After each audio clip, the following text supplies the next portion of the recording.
Hi guys, welcome to App Guru. In this video, I will show you how to find out saved draft on Instagram.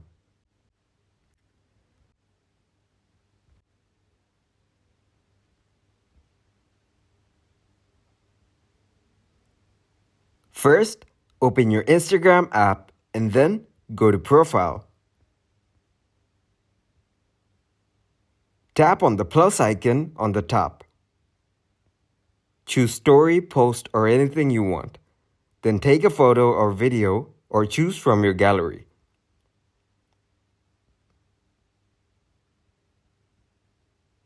Once you're done choosing, tap on Next. Put in a caption if you want.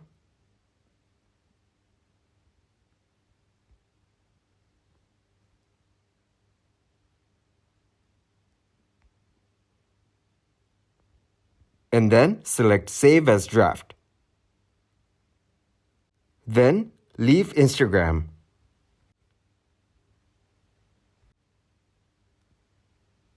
Now if you get back in and go to add a post or story,